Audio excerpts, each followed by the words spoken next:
إن الحمد لله نحمده ونستعينه ونستغفره ونؤمن به ونتوكل عليه ونعوذ بالله من شرور أنفسنا ومن سيئات أعمالنا من يهده الله فلا مضل له ومن يضلله فلا هادي له ونشهد أن لا إله إلا الله وحده لا شريك له ونشهد أن سيدنا مولانا محمدًا عبده ورسوله أرسله بالحق بشيرا ونذيرا صلى الله تعالى عليه وعلى آله وأصحابه وبارك وسلم تسليما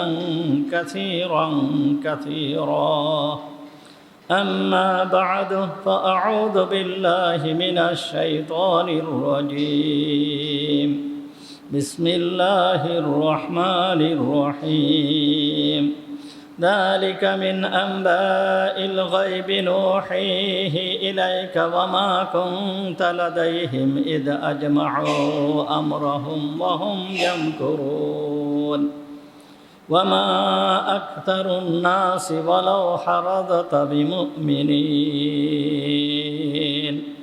صدق الله العظيم ونحن على ذلك من الشاهدين والشاكرين اللهم صل على محمد وعلى آل محمد كما صليت على إبراهيم وعلى آل إبراهيم إنك حميد مجيد اللهم بارك على محمد وعلى آل محمد كما باركت على إبراهيم وعلى آل إبراهيم إنك حميد مجيد سبحانك لا علم لنا إلا ما علمتنا اللهم انفعنا بما علمتنا فعلمنا ما ينفعنا وزدنا علما رب اشرح لي صدري ويسر لي أمري واحلل عقدة من لساني يفقهوا قولي اللهم طهر قلوبنا عن غيرك ونور قلوبنا بنور معرفتك ربنا تقبل منا إنك أنت السميع العليم وتب علينا إنك أنت التواب الرحيم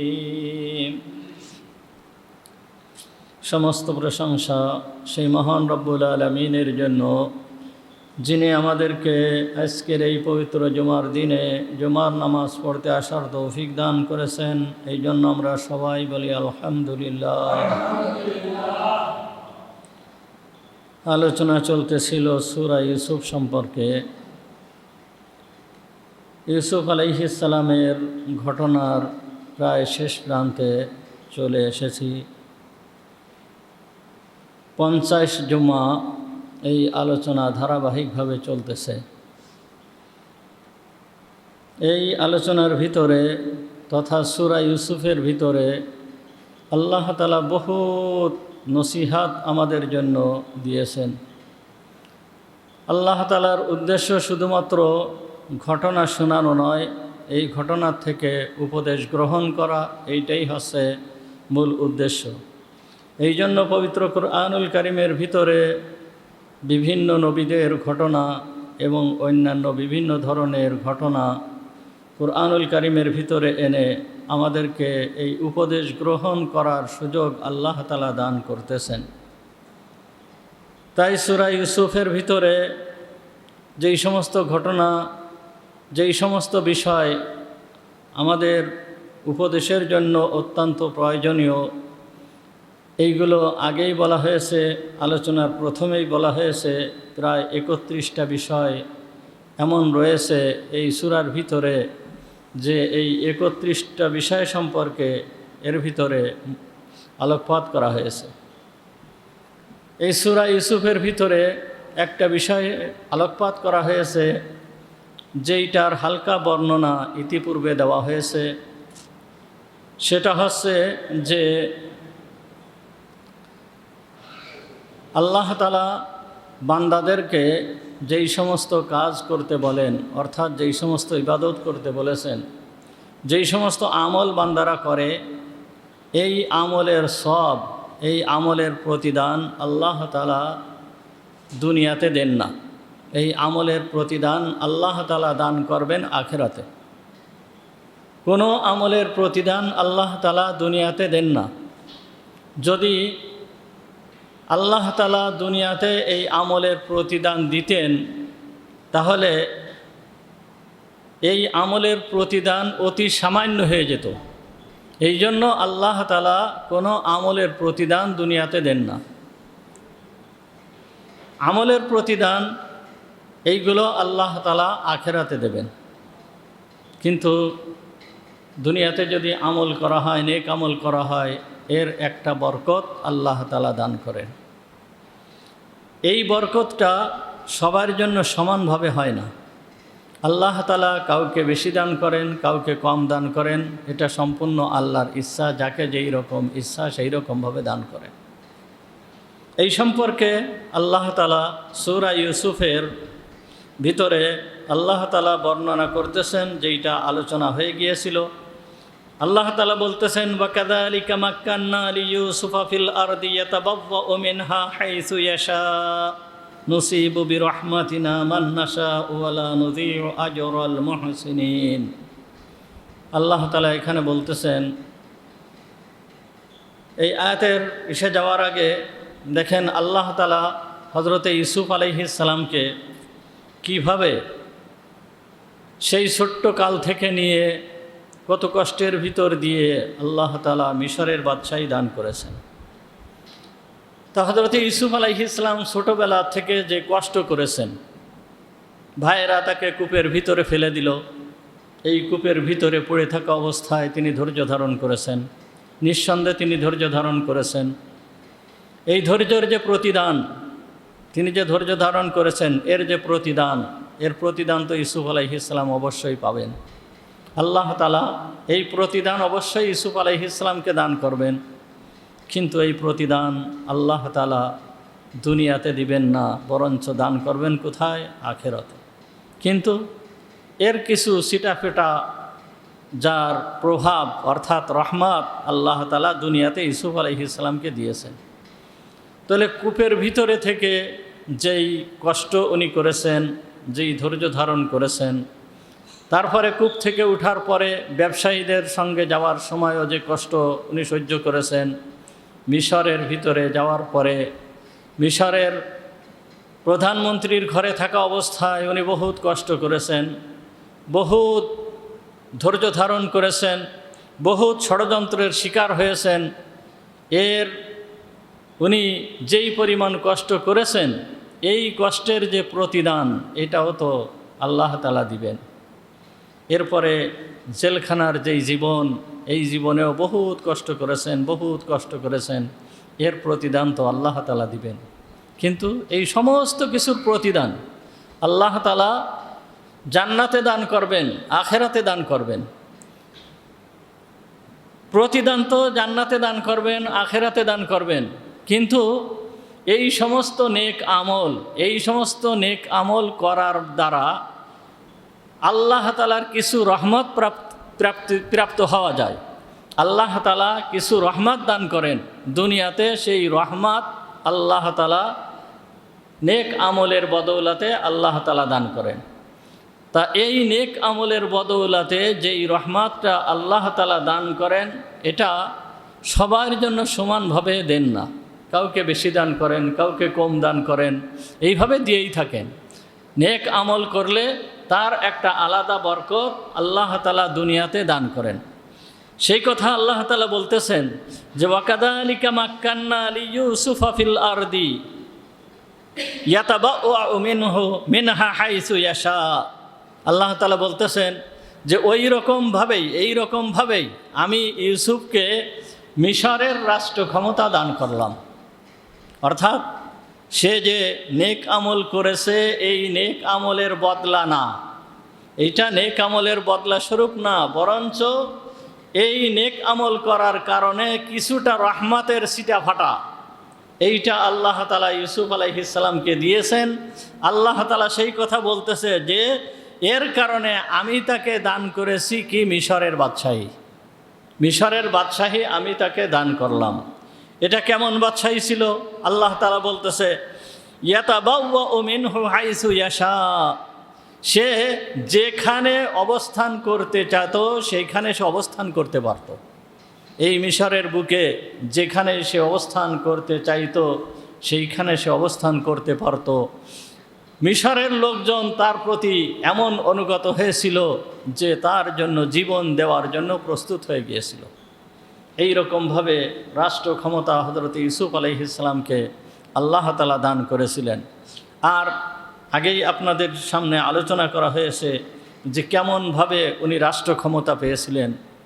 রাষ্ট্র ক্ষমতা যে পেয়েছিলেন, জেলখানা থেকে বের হওয়ার সঙ্গে সঙ্গেই রাষ্ট্র ক্ষমতা পেয়ে যান।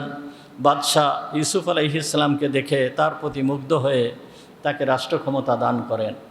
তার থেকে স্বপ্নের ব্যাখ্যা শোনার পরে এবং তার যে তদবির, তার যে পরিকল্পনা, এই স্বপ্নের মাধ্যমে যেই বিষয় দেখানো হয়েছে সেই বিষয়ে কিভাবে নিরসন করা যায়, সেই বিষয়ে কিভাবে আঞ্জাম দেওয়া যায়, এইটার যে পরিকল্পনা, এই পরিকল্পনা শুনে বাদশাহ ইউসুফ আলাইহিস সালামের প্রতি সন্তুষ্ট হয়ে যান এবং তাকে বাদশাহী দান করেন। বাদশাহী দান করে নিজে নামের জন্য শুধুমাত্র ওই রাষ্ট্রে থাকেন, সমস্ত পরিচালনার ভার সব কিছু ইউসুফ আলাইহিস সালামকে দিয়ে দেন। তো স্বপ্নে যে দেখেছিল যে 7 বছর মারাত্মক আকারে দুর্ভিক্ষ হবে, ঠিক 7 বছর ওই দুর্ভিক্ষের প্রথম বছরের আগে যে স্বপ্নে দেখেছিল যে 7 বছর তারা পর্যায়ক্রমে খুব ফসল উৎপাদন করবে। তাই ইউসুফ আলাইহিস সালাম রাষ্ট্র ক্ষমতা হাতে নেওয়ার পরে এই যখন প্রচুর পরিমাণে ফসল উৎপাদিত হয়েছে, এর ভিতরেও ইউসুফ আলাইহিস সালামের একটা দখল ছিল। তিনি রাষ্ট্রীয় ক্ষমতা হাতে নেওয়ার পরে সমস্ত এলাকা চাষাবাদের উপযোগী করে ফেললেন। সেচের মাধ্যমে, পানির মাধ্যমে, বিভিন্ন ধরনের পরিকল্পনার মাধ্যমে এই জমিনকে চাষাবাদের উপযুক্ত করে ফেলেন এবং প্রচুর পরিমাণে ফসল এই 7 বছর ওই মিশরে উৎপন্ন হয়েছিল। আর ইউসুফ আলাইহিস সালাম সরকারি ব্যবস্থাপনায় সমস্ত ফসলকে বিভিন্ন এলাকায় গোডাউন করে, গুদামজাত করে এই ফসলকে, এই শস্যকে রাখার ব্যবস্থা তিনি করেছিলেন। 7 বছর যখন শেষ হয়ে গিয়েছিল, 7 বছর শেষ হয়ে যাওয়ার পরে দুর্ভিক্ষের প্রথম বছর শুরু হলো। এমন দুর্ভিক্ষ যে পৃথিবীতে এই রকম দুর্ভিক্ষ আর ইতিপূর্বে আসে নাই এবং ভবিষ্যতে আসবে কি না তাও সন্দেহ আছে। মারাত্মক আকারের দুর্ভিক্ষ, এমন দুর্ভিক্ষ কোনো কিছুই নাই, খাবার দাবারের কোনো কিছুই নাই। মানুষ এমন পরিমাণ ক্ষুধা অনুভব করে যেই ক্ষুধা মানুষ ইতিপূর্বে কখনো অনুভব করে নাই। ক্ষুধা আর ক্ষুধা। তা এরকম অবস্থা হয়েছিল যে সমস্ত জনগণ তারা নিজেদের যেই সমস্ত ফসল আদি জমা করে রাখছিল, 1 বছরেই সব কিছু শেষ হয়ে গেল।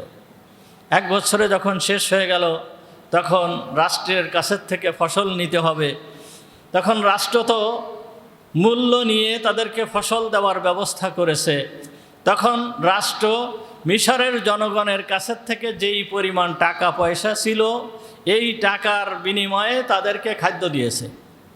তাদের যেই পরিমাণ খাবার লেগেছে, টাকার বিনিময়ে তাদের কাছে যেই পরিমাণ টাকা পয়সা ছিল, এই টাকার মাধ্যমেই তাদেরকে খাবার দিয়েছে। কিন্তু 1 বছরের ভিতরেই সেই টাকা পয়সা সব কিছু শেষ হয়ে যায়। মিশরের জনগণের কাছে আর কোনো টাকা পয়সা থাকে না, টাকা পয়সার মালিক হয়ে যায় মিশরের যত ধন সম্পদ, সমস্ত টাকা পয়সার মালিক হয়ে যায় রাষ্ট্র। মিশরের রাষ্ট্র হয়ে যায় সমস্ত টাকার মালিক। পরের বছর যে মিশরের জনগণ তাদের কাছে যেই সমস্ত স্বর্ণের অলঙ্কারাদি ছিল, এই অলঙ্কারাদি দিয়ে তারা খাদ্যশস্য গ্রহণ করতে লাগলো। এর পরের বছর তাদের কাছে যেই সমস্ত গোলামবাদী ছিল, না, এর তৃতীয় বছর তাদের কাছে যেই সমস্ত গবাদি পশু ছিল, উট, গরু, মহিষ, ভেড়া, এই সমস্ত রাষ্ট্রের কাছে দিয়ে রাষ্ট্রের কাছে বিক্রি করে এর বিনিময়ে তারা খাদ্যশস্য নিতে লাগলো। চতুর্থ বছর তাদের কাছে যেই সমস্ত গোলামবাদী ছিল, এই গোলামবাদীকে রাষ্ট্রের কাছে বিক্রি করে এর বিনিময়ে খাদ্যশস্য নিতে লাগলো। পঞ্চম বছর তাদের যেই সমস্ত স্থাবর সম্পত্তি ছিল, জমাজমি ছিল, এই জমাজমি সব রাষ্ট্রের কাছে বিক্রি করে রাষ্ট্রের কাছে দিয়ে তারা খাদ্যশস্য নিতে লাগলো। ষষ্ঠ বছর তাদের যেই সমস্ত সন্তানেরা ছিল, স্ত্রীরা ছিল, এদেরকে রাষ্ট্রের কাছে বিক্রি করে দিয়ে খাদ্যশস্য নিতে লাগলো। সেই যুগে মানুষ বিক্রি হতো, মানুষকে বিক্রি করে দেওয়া হতো, নিজের সন্তানকে বিক্রি করে দিত। সেই যুগে গোলামের প্রচলন ছিল। এই জন্য এই বিক্রি করার যেই পান্থা পদ্ধতি, এইটা সেই সময় চালু ছিল। এর পরের বছর তো আর কোনো কিছুই নাই। মিশরের যেই জনগণ যা আছে, যারা মোটামুটি মালিক যারা ছিল, অর্থাৎ ধনী ধনী লোক যারা ছিল, তারা নিজেরাই নিজেদেরকে এই রাষ্ট্রের কাছে বিক্রি করে দিয়ে নিজেরা গোলামে পরিণত হয়ে খাদ্যশস্য গ্রহণ করতে লাগলো। তাহলে দেখেন, মিশরের কোনো জনগণের কাছে কোনো কিছুই নাই।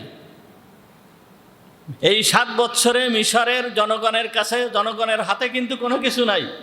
তাদের টাকা পয়সা সব সরকারের কাছে, তাদের যেই স্বর্ণের অলঙ্কার, সোনা রূপা যা কিছু ছিল সব সরকারের কাছে, তাদের যেই সমস্ত গরু, ছাগল, ভেড়া সব ছিল সবই সরকারের কাছে, তাদের যেই গোলামবাদী ছিল সব সরকারের কাছে, তাদের যেই স্থাবর সম্পত্তি ছিল এই স্থাবর সম্পত্তিও সরকারের কাছে, এমনকি নিজের সন্তানেরা, নিজের স্ত্রীরা পর্যন্ত সরকারের কাছে, এমনকি নিজেরাও পর্যন্ত সরকারের কাছে বিক্রিত, সব সরকারের দাসে পরিণত হয়ে গিয়েছে।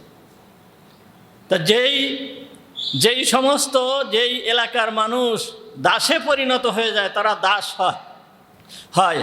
মনিবকে তারা কীরকমভাবে সম্মান করে, মনিবকে তারা কিভাবে দেখে, এইভাবে হযরত ইউসুফ আলাইহিস সালামকে দেখতে লাগলো। ইউসুফ আলাইহিস সালাম এইভাবে রাষ্ট্র ক্ষমতা পরিচালনা করতে লাগলেন, সুন্দরভাবে রাষ্ট্র ক্ষমতা পরিচালনা করতে লাগলেন। সমস্ত জনগণ তার হয়ে গিয়েছে, তার গোলামে পরিণত হয়ে গিয়েছে। এই রকম অবস্থা যখন হয়েছে, ইউসুফ আলাইহিস সালাম বাদশাকে ডেকে বলতেছে যে দেখেন, এই যত যা কিছু মিশরের সমস্ত সম্পদ এখন আপনার কাছে চলে আসছে। এখন আপনি যেইভাবে এইটাকে ব্যবহার করবেন সেইভাবে এইটা ব্যবহৃত হবে। এখন আপনি এইটাকে কি করবেন? তখন মিশরের যে বাদশা ছিল সে তখন বলল যে দেখো ইউসুফ, আমি তো নামমাত্র এখানে রাষ্ট্র ক্ষমতায় আছি, যত দায় দায়িত্ব সব তো আমি তোমাকে ভরে দিয়ে দিয়েছি। আমি তো এখন তোমার গোলাম হয়ে গিয়েছি। জনগণ যেই রকম তোমার গোলাম, আমিও তো তোমার গোলাম। তুমি যেইভাবে পারো সেইভাবে রাষ্ট্র পরিচালনা করবা। এতে আমার বিন্দুমাত্র আমি এতে বিন্দুমাত্র কোনো কিছুর ভিতরেই আমি এতে নাক গলাবো না, আমি তোমার কোনো কাজে কোনো বাধা দিব না। তুমি যেইভাবে পারো সেইভাবেই তুমি রাষ্ট্র পরিচালনা করো। তখন ইউসুফ আলাইহিস সালাম বলল যে আপনি যখন আমাকে এই ক্ষমতা দিয়েছেন, তখন আমার ইচ্ছা হচ্ছে যে আমি এই সমস্ত জনগণের মনিব হয়ে, সমস্ত জনগণ আমার গোলাম হয়েও আমি এদের ক্ষুধাকে নিবারণ করতে পারবো না। এরা সবাই আমার দাসে পরিণত হলেও আমি এদের ক্ষুধাকে নিবারণ করতে পারবো না। আমি এদেরকে খাদ্য দিতেছি, সমস্ত কিছু করতেছি। আমি এদের যত ধন সম্পদ নিয়েছি এবং এদেরকেও আমি যে নিয়েছি সবাইকে আমি আজাদ করে দিতে চাই এবং সমস্ত ধন সম্পদ তাদের কাছে আমি ফেরত দিতে চাই। ইউসুফ আলাইহিস সালাম সমস্ত ধন সম্পদ তাদের কাছে ফেরত দিয়ে দিলেন এবং সমস্ত লোকেদেরকে আজাদ করে দিলেন। তা এই রকম সুযোগ যখন মিশরের জনগণ পেল, তখন এরা কি আর ইউসুফের বিরোধিতা করতে পারে? ইউসুফের বিরোধিতা করতে পারে? কখনোই করতে পারে না। তো কত সুন্দর ক্ষমতা, কত সুন্দর রাষ্ট্র ক্ষমতা, কত সুন্দর বাদশাহী আল্লাহ তাআলা হযরতে ইউসুফ আলাইহিস সালামকে দিলেন। সেই কথাই আল্লাহ তাআলা বলতেছেন, ওয়াকাযালিকা মাক্কান্না লিইউসুফা ফিল আরদ, এইরকমভাবেই আমি ইউসুফকে রাষ্ট্র ক্ষমতা দান করেছি। ইয়াতাবাওয়াউ মিনহা হাইসু ইয়াশা, সে যেখানে ইচ্ছা সেখানে সে তার ক্ষমতা প্রয়োগ করতে পারত, যেখানে ইচ্ছা সেখানে সে অবস্থান করতে পারত, যেখানে ইচ্ছা সেখানে সে থাকতে পারত। মোটামুটি সে যেই রকম ইচ্ছা সেই রকমভাবেই তার ইচ্ছার প্রতিফলন সে ঘটাতে পারত এই রাষ্ট্রের ভিতরে। এই রকম রাষ্ট্রীয় ক্ষমতা আমি ইউসুফকে দিয়েছিলাম। তা এই যে ইউসুফ আলাইহিস সালামকে যে রাষ্ট্র ক্ষমতা আল্লাহ তাআলা দিলেন, এইটা কি ইউসুফ আলাইহিস সালামের কর্মের প্রতিদান না অতিরিক্ত? এই যে ইউসুফ আলাইহিস সালামকে রাষ্ট্রের ক্ষমতা দিলেন, ইউসুফ আলাইহিস সালাম যে এত কষ্ট করলেন, এই কষ্টের প্রতিদান না এটাকে অতিরিক্ত দিয়েছেন? এইটা কষ্টের প্রতিদান না, এইটা আল্লাহ তাআলা অতিরিক্ত দিয়েছেন। এটা আল্লাহ তাআলাই নিজে বলতেছেন, নুসিবু বিরহমাতিনা মান নাশা, নুসিবু বিরহমাতিনা মান নাশা, আমি যাকে ইচ্ছা তাকে আমি আমার রহমতের কিছু দান করি। যাকে ইচ্ছা আমি আমার রহমতের কিছু তাকে দান করি। তাহলে এই ওয়ালা নুযিহু আজরাল মুহসিনিন, আর আমি কর্মের প্রতিদান এইটাকে নষ্ট করি না। এই দুনিয়াতে সামান্য পরিমাণ দিয়ে দিয়ে তার আখেরাতের যে প্রতিদান, সে যে কর্ম করেছে, সে যে মূল্য প্রাপ্ত হবে আখেরাতে, যে সে এর প্রতিদান পাবে, এইটাকে আমি বিন্দুমাত্র কম করি না, এইটাকে আমি বিন্দুমাত্র কম করি না। কে বলতেছেন?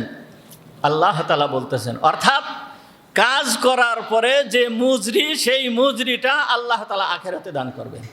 ধরেন একজন ব্যক্তি চাকরি করে, চাকরি করলে এই চাকরির বিনিময়ে সে কি পায়? বেতন পায়। চাকরির বিনিময়ে সে কি পায়? বেতন পায়। এই বেতনটাই হচ্ছে তার মজুরি। এই বেতন সে মাস গেলে বেতন প্রাপ্ত হয়, মাস গেলে অথবা সপ্তাহে যাই হোক সে বেতন প্রাপ্ত হয়। তাহলে এই বেতনটা হচ্ছে তার মজুরি। মাঝে মধ্যে মালিক কোনো কোনো সময় তাকে নাস্তা করায়। দেখা গেল কি দুপুরবেলায় কিছু নাস্তা করালো, নাস্তা দিল, কিন্তু এই নাস্তাটা সাধারণত মালিক তার ওই বেতনের থেকে নেয় না, এইটা মালিকের পক্ষ থেকে দেওয়া হয়। আবার অনেক কোম্পানি আছে, বড় কোম্পানি, এবং তাদের সেই কোম্পানির টাকা পয়সাও বেশি। দেখা যাচ্ছে যে খাবারের ব্যবস্থাও কোম্পানি করে, খাবারের ব্যবস্থাও কোম্পানি করতেছে। যারা কাজ করতেছে তাদের যেই খাবারের ব্যবস্থাও কোম্পানি করতেছে, আবার থাকার ব্যবস্থাও কোম্পানি করতেছে। কিন্তু বিভিন্ন কোম্পানির বিভিন্ন ধরনের ব্যবস্থা। কোনো কোম্পানি শুধুমাত্র বেতনই দেয়, বেতন ছাড়া আর কোনো কিছুই দেয় না, এইটা হচ্ছে তার প্রতিদান। আর কোনো কোম্পানি শুধুমাত্র নাস্তার ব্যবস্থা করে, কোনো কোম্পানি খাবারের ব্যবস্থাও করে, কোনো কোম্পানি থাকার ব্যবস্থাও করে। তাহলে বেতন ছাড়া অতিরিক্ত যেইটা প্রাপ্ত হয় এইটা সব ক্ষেত্রে সমান নয়, যে যেই রকম পারে সে সেই রকমভাবে প্রাপ্ত হয়। তা বেতনের থেকে যদি এই নাস্তার ব্যবস্থা করানো হয়, বেতনের থেকে যদি খাবারের ব্যবস্থা করানো হয়, বেতনের থেকে যদি থাকার ব্যবস্থা করা হয়, তাহলে যেই ব্যক্তি শ্রম দিতেছে ওই ব্যক্তি লাভবান হতে পারে না, ওই ব্যক্তির ক্ষতি হয়ে যায়। তার কারণ বেতনের থেকে তার টাকা কর্তন করা হচ্ছে, কর্তন করে নিয়ে এই ব্যবস্থা করা হচ্ছে। এইটা সাধারণত যিনি কাজ করেন তিনিও চান না যে আমার বেতনের থেকে এই সমস্তগুলো আমাকে দিক, এইটা উনি চান না। তো একজন দুনিয়ার ভিতরে থেকে একটা কোম্পানি যদি এই ধরনের সামান্য সুযোগ সুবিধা দিতে পারে, মহান রব্বুল আলামিন আমরা যেই সমস্ত কাজ করি, আল্লাহর ইবাদত করি, এই ইবাদতের বদলা আল্লাহ তাআলা দুনিয়াতে দিবেন না, আল্লাহ তাআলা দুনিয়াতে দিবেন না। এই জন্য আল্লাহ তাআলা বলতেছেন, ওয়ালা নুযিহু আজরাল মুহসিনিন, আমি মুহসিনদের প্রতিদান, মুহসিনদের যে বদলা, অর্থাৎ যারা সৎ কাজ করে, এই সৎ কাজকারীদের যেই প্রতিদান অর্থাৎ বেতন, অর্থাৎ এর বিনিময়, এইটাকে আমি বিন্দুমাত্র কম করি না। এইটাকে আমি বিন্দুমাত্র কম করি না। আল্লাহ তাআলা এরপরে আরো বলতেছেন, ওয়ালা আজরুল আখিরাতি খায়রুল লিল্লাযিনা আমানু ওয়া কানু ইয়াত্তাকুন। ওয়ালা আজরুল আখিরাতি খায়র, আর ওয়ালা আজরুল আখিরা, আখিরাতের যেই প্রতিদান, এই প্রতিদানটা হচ্ছে সবথেকে উত্তম প্রতিদান, সবথেকে উত্তম প্রতিদান।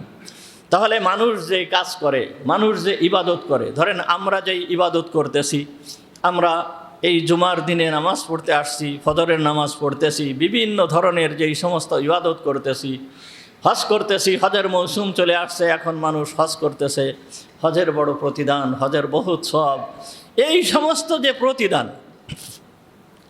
এই ইবাদতের যে প্রতিদানগুলো, এই প্রতিদানগুলো আল্লাহ তাআলা দুনিয়াতে দেন না। আল্লাহ তাআলা এই প্রতিদানগুলো দুনিয়াতে দেন না, সব আল্লাহ তাআলা আখিরাতে দান করবেন। কিন্তু এই নেক আমল করার কারণে আল্লাহ তাআলা তার কিছুটা রহমত তার বান্দাদের উপরে অবতীর্ণ করেন।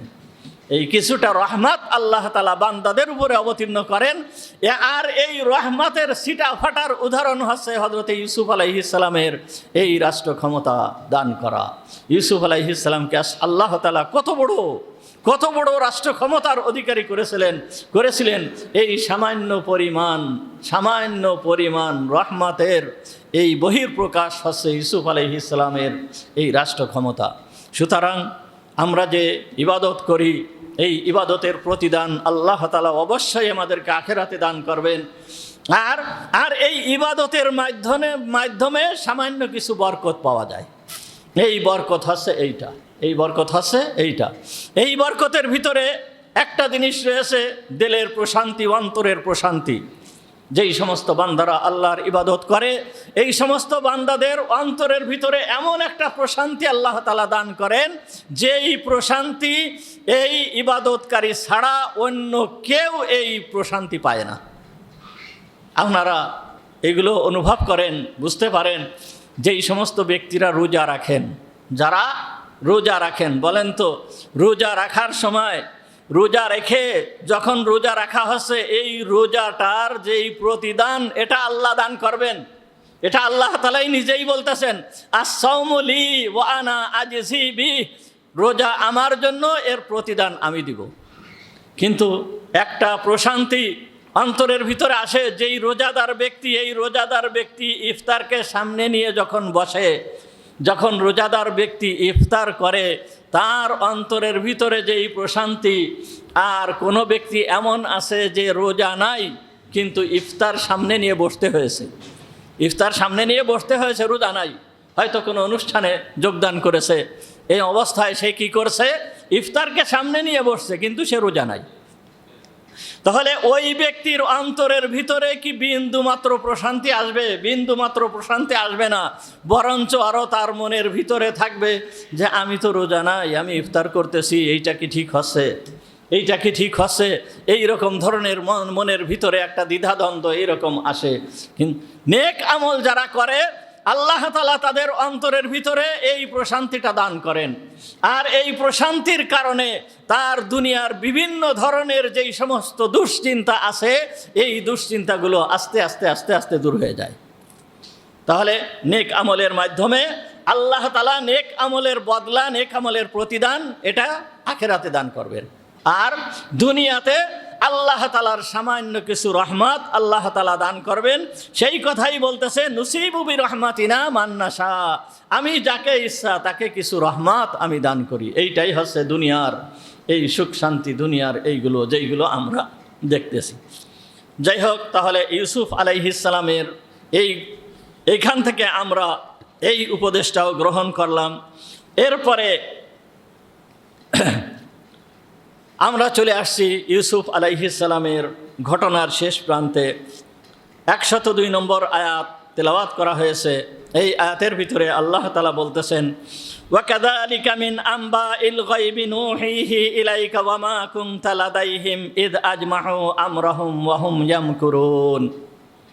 চলে যেতে হবে সেই 50 জুমা আগে, 50 জুমা আগে চলে যেতে হবে। হযরতে ইউসুফ আলাইহিস সালামের ঘটনা যেইখান থেকে শুরু হয়েছে, হযরত ইউসুফ আলাইহিস সালামের ঘটনা যে এইখান থেকে শুরু হয়েছে, শুরুতেই বলা হয়েছিল এই সূরা কেন অবতীর্ণ হয়েছে। বলা হয়েছিল যে মক্কার একদল মুশরিক অর্থাৎ মক্কায় অবস্থানকারী কিছু সংখ্যক লোক এরা মদিনায় গেল। মদিনায় যে মদিনার লোকেরা ছিল শিক্ষিত, মদিনার লোকেরা ছিল আহলে কিতাব, তারা পেয়েছিল তাওরাত কিতাব, তারা পেয়েছিল ইনজিল কিতাব, অর্থাৎ ইহুদি এবং নাসারাদের বসবাস ছিল মদিনায়। তারা তাদের কাছে যে জিজ্ঞেস করলো যে আমাদের ভিতরে একজন ব্যক্তি সে নিজেকে নবী হিসাবে দাবি করতেছে, তা তোমরা তো নবীর উম্মত, তোমাদের পূর্বপুরুষ নবী ছিল, ঈসা আলাইহিস সালামের অনুসারী তোমরা ছিলে, মুসা আলাইহিস সালামের অনুসারী তোমরা ছিলে, তা আমাদের উনি যে নবীর দাবি করতেছে আসলে উনি নবী কি নবী না এইটা আমরা কিভাবে বুঝবো। তখন ওই ইহুদি যেই সমস্ত পণ্ডিতরা ছিল তারা বলছিল যে তোমরা ওই যেই ব্যক্তি নবীর দাবি করছে তাকে একটা প্রশ্ন করবে। কি প্রশ্ন? প্রশ্ন করবে যে বহুত পূর্বে একজন নবী ছিল, যেই নবীর একটা ছেলে ছিল, সেই ছেলেটা হারিয়ে গিয়েছিল, হারিয়ে যাওয়ার পরে এই ছেলেটা মিশরে চলে গিয়েছিল। মিশরে যে রাষ্ট্র ক্ষমতার অধিকারী হয়েছিল এই নবীর নাম কি আর ওই ছেলের নাম কি আর কিভাবে সে হারিয়ে গিয়েছিল আর কিভাবে রাষ্ট্র ক্ষমতা প্রাপ্ত হয়েছিল এই কথা আমাদেরকে বলে দাও। এ কথা একমাত্র নবী ছাড়া আর কেউ বলতে পারবে না, একমাত্র নবী ছাড়া আর কেউ বলতে পারবে না। তার কারণ ওই তাওরাত কিতাবের ভিতরে এবং ইনজিল কিতাবের ভিতরে এই কথা বর্ণিত হয়েছে, এছাড়া অন্য কোনোভাবে অন্য কোনো জায়গায় এই ধরনের কথা বর্ণিত হয় নাই, বা সেই সময়ে এত পরিমাণ বিদ্যার চর্চা ছিল না, ইতিহাসেরও চর্চা ছিল না। শুধুমাত্র আসমানি কিতাবের ভিতরে এই ঘটনা আছে, তো নবী ছাড়া কেউ এ কথা বলতে পারবে না। আর মুহাম্মদুর রাসূলুল্লাহ সাল্লাল্লাহু আলাইহি ওয়াসাল্লাম হয়তো এই তাওরাত কিতাব পড়ে যারা পড়েছে তারা বলতে পারবে, অথবা তাওরাত কিতাব যারা পড়েছে তাদের কাছ থেকে যারা ঘটনা শুনেছে তারা বলতে পারবে, এই ছাড়া বলতে পারবে না। কিন্তু মুহাম্মদুর রাসূলুল্লাহ সাল্লাল্লাহু আলাইহি ওয়াসাল্লাম তো কোনো লেখাপড়া জানতেন না, উনি দেখে পড়তে পারতেন না, উনি কোনো লেখা দেখে পড়তে পারতেন না, উনি পড়া জানতেন না। জিবরিল আমিন আলাইহিস সালাম যেই সময় সর্বপ্রথম এসে বলল ইকরা, তুমি পড়ো, হুজুর বললেন মা আনা বিকারিন, আমি তো পড়তে জানি না। তা হুজুর পড়তে জানতেন না। আর হুজুর আকরাম সাল্লাল্লাহু আলাইহি ওয়াসাল্লাম কোনো দিন কোনো জায়গায় সফর করেন নাই, মক্কা ছাড়া মক্কার বাইরে যান নাই। দুইবার মাত্র মক্কা থেকে বের হয়েছিলেন, একবার চাচার সঙ্গে আর একবার খাদিজা রাদিয়াল্লাহু তাআলা আনহার ব্যবসায়ী কাফেলা নিয়ে সিরিয়ার দিকে রওনা হয়েছিলেন, কিন্তু সিরিয়া পর্যন্ত যেতে পারেন নাই। পথিমধ্যে দুইবারেই দুইটা ঘটনা ঘটে উনি ফিরে চলে আসেন, এই জন্যে উনি বাইরে সফরও করেন নাই। সুতরাং একমাত্র এই ঘটনা কি এইটা যদি বলতে পারে তাহলে বুঝতে হবে যে এইটা হচ্ছে ইনি হচ্ছে সঠিক নবী, আর যদি বলতে না পারে তাহলে বুঝবে যে তিনি সঠিক নবী নয়। এই কথা যখন বলে দিয়েছে মক্কার ওই ইহুদিরা, তখন এই মদিনার ওই ইহুদিরা তখন তারা মক্কায় চলে আসছে। মক্কায় এসে হযরত ইউসুফ আলাইহিস সালামের কাছে এসে ওই প্রশ্ন করলো। যখনই ওই প্রশ্ন করেছে, প্রশ্ন করার সঙ্গে সঙ্গেই আল্লাহ তাআলা হযরত জিবরিল আমিন আলাইহিস সালামকে দিয়ে এই সূরা ইউসুফ, সম্পূর্ণ সূরা ইউসুফ, ওই শুরু থেকে নিয়ে একেবারে শেষ পর্যন্ত সম্পূর্ণ সূরা ইউসুফ একবারে অবতীর্ণ করে দিয়ে ওই নবীর ঘটনাকে সুস্পষ্টভাবে বর্ণনা করে দিলেন। তাহলে আল্লাহ তাআলা তার নবীকে জানিয়ে দিলেন, তার নবীকে বলে দিলেন যে ওই ব্যক্তির ঘটনা এই ঘটনা এই ঘটনা এই সব এই সূরার ভিতরে আল্লাহ তাআলা সুস্পষ্টভাবে বলে দিলেন। বলে দিয়ে আল্লাহ তাআলা বলতেছেন কি, যালিকা মিন আম্বাইল গায়ব, এইটা হচ্ছে গায়েবের সংবাদ, এইটা হচ্ছে কি অদৃশ্যের সংবাদ। নুহিহি ইলাইক, যেইটা আমি তোমার সামনে ওহী প্রেরণ করতেছি, যেইটা আমি তোমার সামনে ওহী প্রেরণ করি, যেই ঘটনা সম্পর্কে ওহীর মাধ্যমে আমি তোমাকে জানিয়ে দিলাম। ওয়ামা কুনতা লাদাইহিম ইয আজমাউ আমরাহুম ওয়া হুম ইয়ামকুরুন। ওয়ামা কুনতা লাদাইহিম, তুমি তাদের কাছে ছিলে না, তুমি তাদের কাছে ছিলে না। ইজ আজমাহু আমরাহুম, যখন তারা পরামর্শ করতেছিল, অর্থাৎ কিভাবে ইউসুফকে কুয়ার ভিতরে ফেলবে, কিভাবে কুয়ার ভিতরে ফেলবে, মেরে ফেলবে না কি করবে, না কি দেখি করবে, এই পরামর্শ যখন তারা করতেছিল তুমি তাদের নিকটে ছিলে না। আমি এইটাকে তোমার সামনে বলে দিলাম, তোমার সামনে বর্ণনা করে দিলাম, এই কথা আমি তোমার সামনে বর্ণনা করে দিলাম। কিন্তু বর্ণনা তো করে দিলাম, তারা বলছে যে এই ঘটনা যদি তুমি বলতে পারো, তুমি যদি তাদেরকে জানাতে পারো, তারা ঈমান আনবে, তারা ঈমান আনবে, এই কথা বলেছে। যেহেতু তুমি নবী, এখন এই বিষয়ে কোনো সন্দেহ নাই, তুমি এখন নবী, এই বিষয়ে কোনো সন্দেহ নাই। কিন্তু তুমি এই ঘটনা বলে দেওয়ার পরেও তারা ঈমান আনে নাই। তারা কি করে নাই? ঈমান আনে নাই। ওয়ামা আকসারুন নাসি ওয়ালাউ হারাজতা বিমুমিনিন, ওয়ামা আকসারুন নাস, এই তাদের অধিকাংশ যেই সমস্ত মানুষ আছে, এই অধিকাংশ মানুষ তারা কি করে না? ঈমান আনে নাই। এই ঘটনা শোনার পরও তাদের চোখের সামনে এত সুস্পষ্ট প্রমাণ আসার পরেও তারা ঈমান আনে নাই। ওয়ালাউ হারাসতা বিমুমিনিন, যদিও তুমি আশা করতেছো যে তারা ঈমান নিয়ে আসুক, কিন্তু তারা তো ঈমান আনে না। তারা যদি ঈমান না আনে, তারা যদি ঈমান না আনবে, তুমি তাদেরকে কিভাবে ঈমান আনাবা? আর এইটা জোরপূর্বক হয় না, জোরপূর্বক ঈমান আনানো যায় না। কারণ ঈমান আনা না আনা তাদের ইচ্ছাধীন আমি করে দিয়েছি। কেন? যে এর উপরে তাদের পুরস্কার রয়েছে, না আনলে তাদের শাস্তি রয়েছে। এই শাস্তি এবং এই তারা পুরস্কার গ্রহণ করবে অথবা শাস্তি ভোগ করবে, এইটা তাদের ইচ্ছাধীন। তারা যদি ইচ্ছাকৃতভাবে ঈমান আনে ভালো কথা, কিন্তু যদি ইচ্ছাকৃতভাবে ঈমান না আনে, তাহলে তুমি তাদেরকে জোরপূর্বক ঈমান আনায়ন করাতে পারবা না। যদিও তুমি সব সময় তাদের প্রতি আশা করো যে তারা মুমিন হয়ে যাক, তারা মুমিন হয়ে যাক, তারা মুমিন হয়ে যাক, কিন্তু তারা যদি নিজেরা স্বেচ্ছায় যদি ঈমান না আনে, তুমি তাদেরকে ঈমান আনাতে পারবা না। এ কথা কে বলতেছেন? আল্লাহই বলতেছেন। আল্লাহ তাআলা পরিষ্কারভাবে সূরা ইউসুফ বর্ণনা করে, সূরা ইউসুফের সম্পূর্ণ ঘটনা বর্ণনা করে, সূরা ইউসুফের শেষের দিকে যে 100 আয়াতের ভিতরে আল্লাহ তাআলা বলতেছেন, তারা যদি ঈমান না আনে, তুমি তাদেরকে ঈমান আনাতে পারবা না, তুমি তাদেরকে ঈমান আনাতে পারবা না। এত সুস্পষ্ট প্রমাণ তাদের কাছে আসা সত্ত্বেও তারা ঈমান আনতেছে না। এটা মুহাম্মদুর রাসূলুল্লাহ সাল্লাল্লাহু আলাইহি ওয়াসাল্লামকে সান্ত্বনা দেওয়া। কি করা? হুজুর আকরাম সাল্লাল্লাহু আলাইহি ওয়াসাল্লামকে সান্ত্বনা দেওয়া যে উনি এত কষ্ট করতেছেন তাদের পিছনে, উনার দুনিয়ার কোনো উদ্দেশ্য নেই, দুনিয়ার কোনো চাহিদা নেই, দুনিয়ার কোনো পাওনা নেই, দুনিয়ার কোনো কিছুর আশা নেই।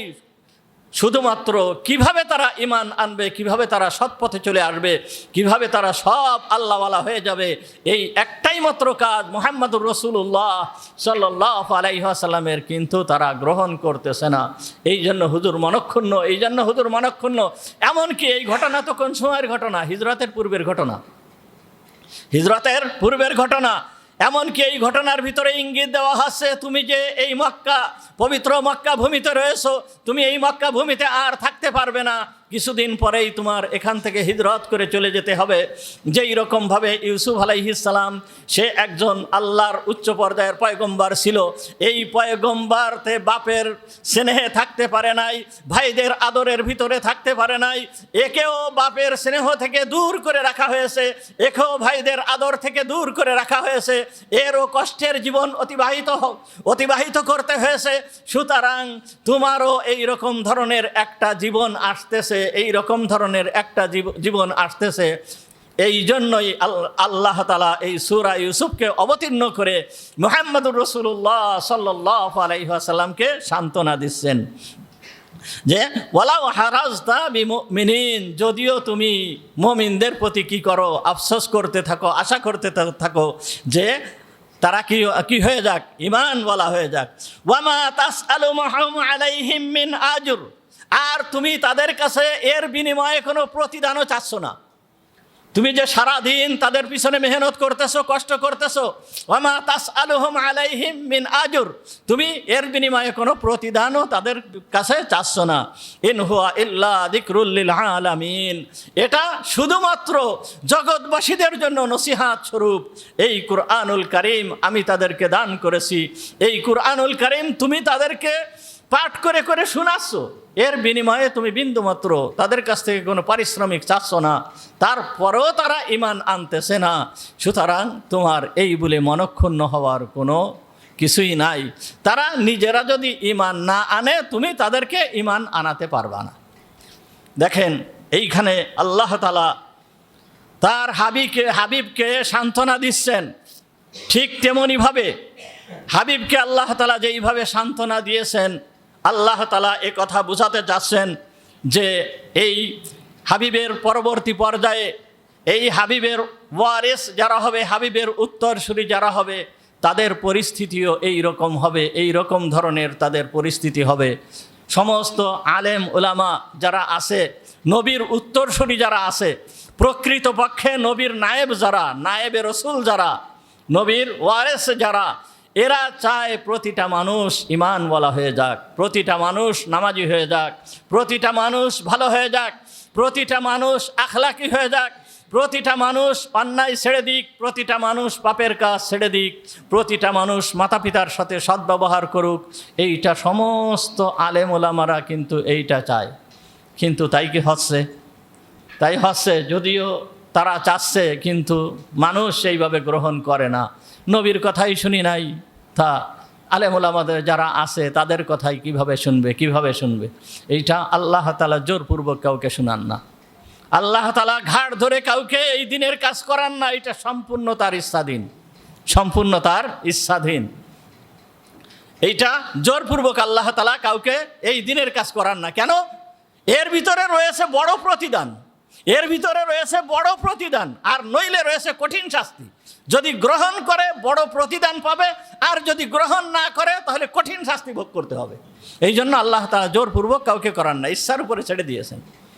আপনাদেরকে সময় কম হয়ে গেল, আপনাদেরকে একটা ঘটনা শোনাইছিলাম। দেখেন, দুনিয়াতে একমাত্র মানুষ আর জিন, এই দুই জাতিকে এই অবস্থা দিয়েছেন যে সে ইচ্ছা করলে হেদায়েত গ্রহণ করতে পারবে, আর ইচ্ছা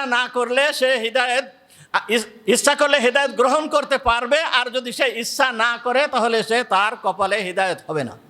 এটা শুধুমাত্র মানুষের অধীন করে দিয়েছেন, জিনদের অধীন করে দিয়েছেন। দুনিয়ার অন্য কোনো মাখলুকের জন্য এই ইচ্ছা শক্তি রাখেন নাই। সে নিজের ইচ্ছা মতন সমস্ত কিছু করতে পারে না, নিজের ইচ্ছা মতন সমস্ত কিছু করতে পারে না।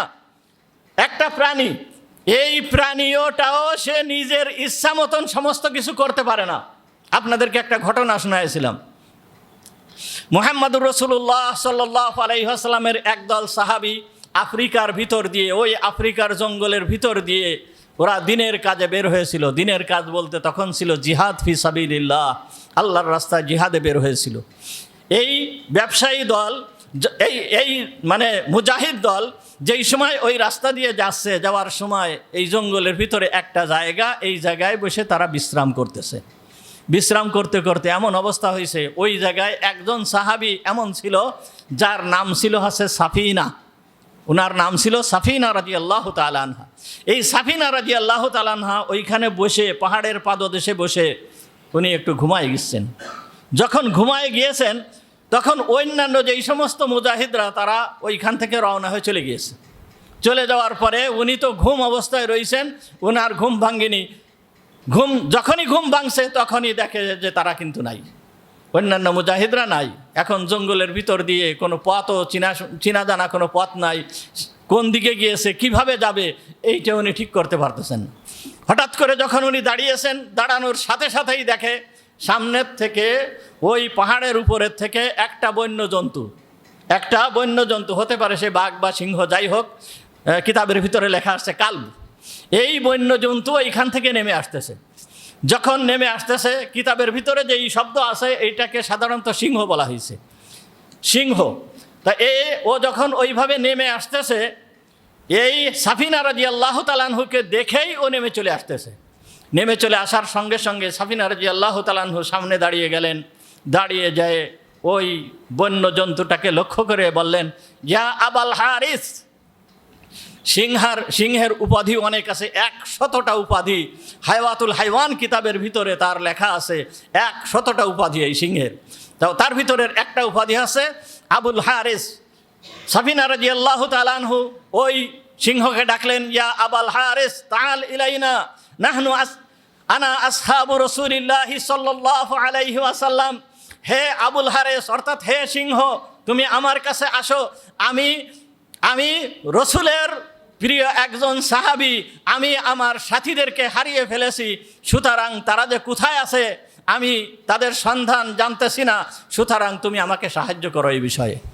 বলার সঙ্গে সঙ্গে ওই সিংহটা, ক্ষুধার্ত সিংহ, ও নেমে চলে আসলো। যখন নেমে আসলো, নেমে এসে কাছে এসে বসে পড়েছে।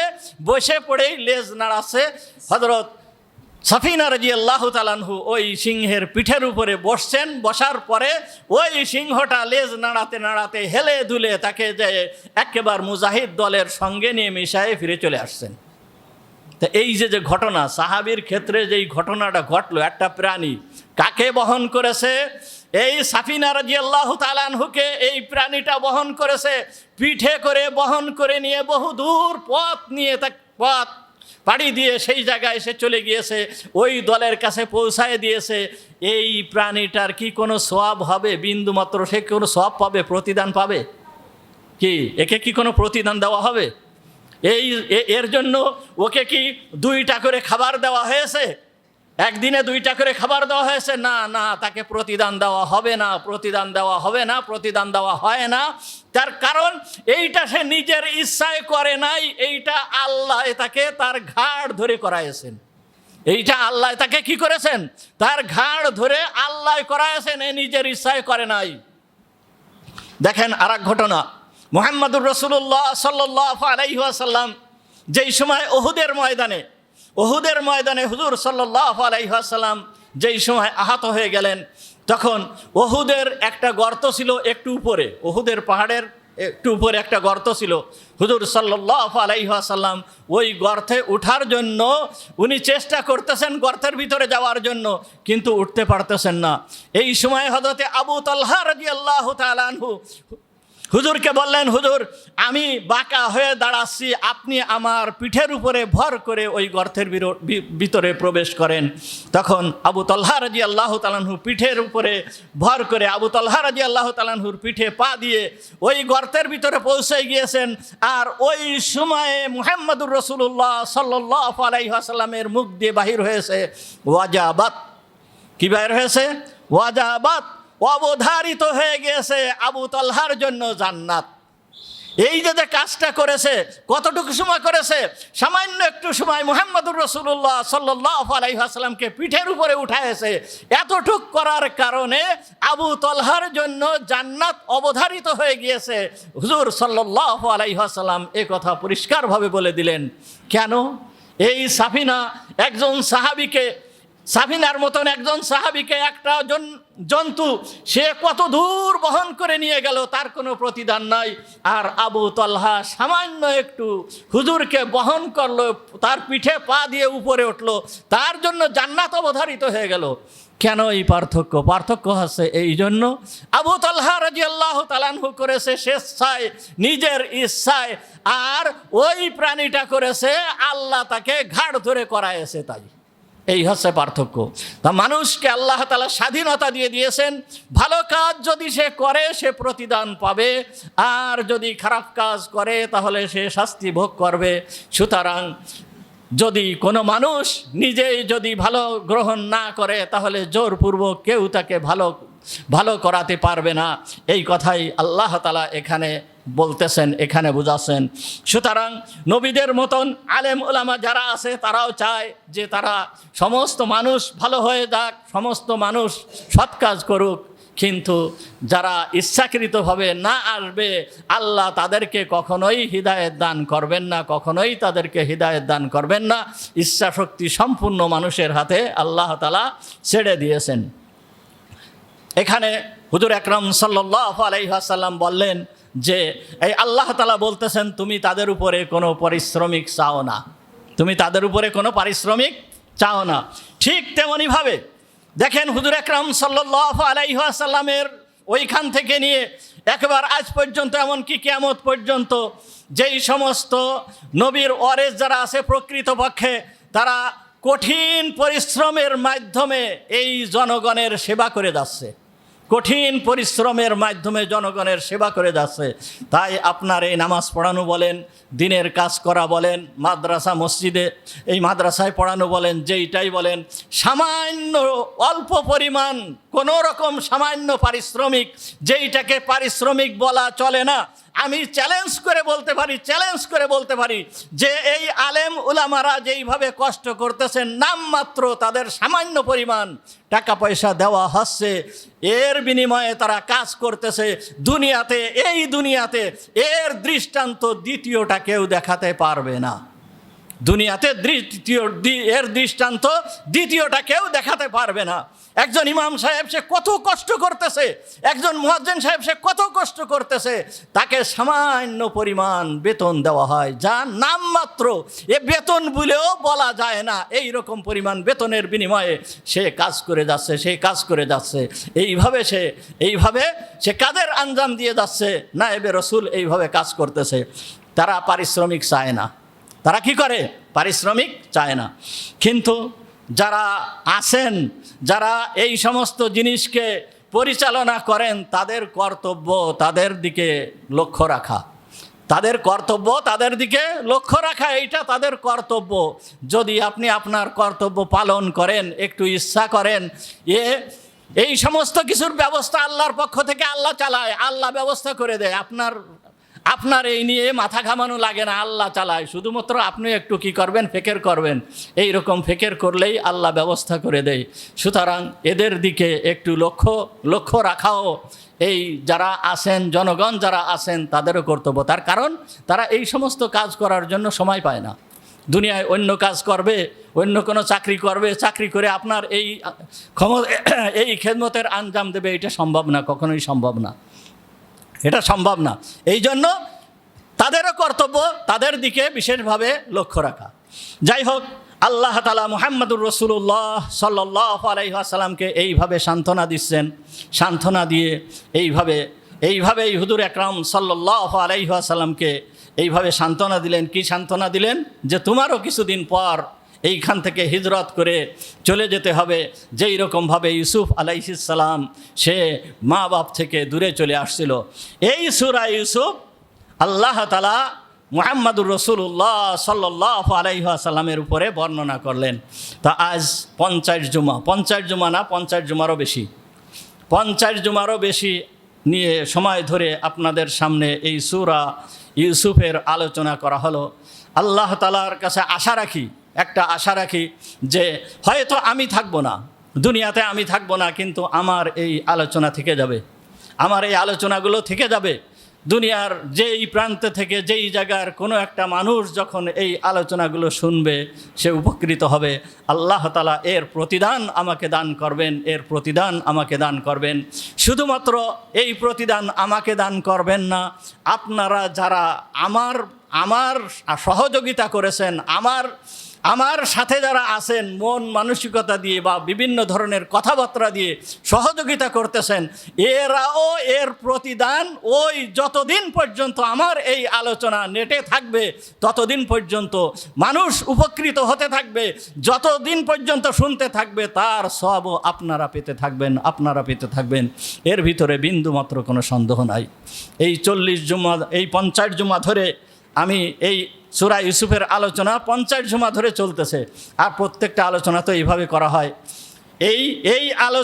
এইভাবে আলোচনা আমি এই সারা বাংলাদেশের ভিতরে হয়তো 2-1 অনেক উচ্চ পর্যায়ের যেই সমস্ত বড় বড় আলেম আছে তাদের ভিতরে পেয়েছি। তারা এই সমস্ত ধারাবাহিকভাবে এই সমস্ত আলোচনা পাওয়া যায়। তাই ছাড়া এইভাবে ধারাবাহিকভাবে আলোচনা এবং বিস্তারিত আলোচনা পাওয়া যায় না, খুব কম। হ্যাঁ, হ্যাঁ, বিদেশে যেই সমস্ত বড় বড় আলেমোলামা আছে, বিদেশ বলতে কি আরবের যেই সমস্ত বড় বড় আলেমোলামা আছে, তাও আরবের যেই সমস্ত আলেমোলামা আছে তাদের ভিতরে আছে, তারা বিভিন্নভাবে বিস্তারিতভাবে আলোচনা করেন। আর তাদের আলোচনা করারও একটা সুযোগ আছে, তারা সরকারিভাবে সমস্ত কিছু প্রাপ্ত হয়। এমনকি তারা এই যে পড়াশুনো করা, যত যা কিছু করা, সমস্ত ব্যবস্থাপনা সরকারিভাবে করা হয়। এই জন্য তারা এইভাবে আলোচনা করতে পারে।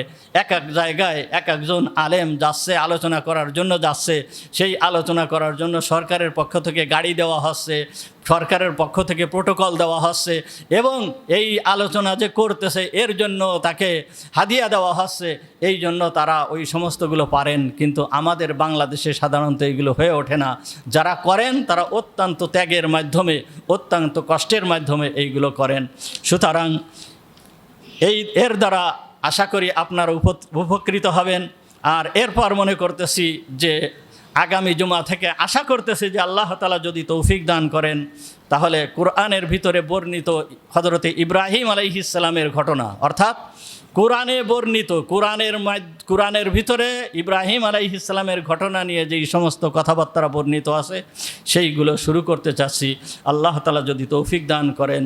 ওয়া আখিরু দাওয়ানা আলহামদুলিল্লাহি রাব্বিল আলামিন। আমরা যারা সুন্নাত নামাজ পড়িনি 4 রাকাত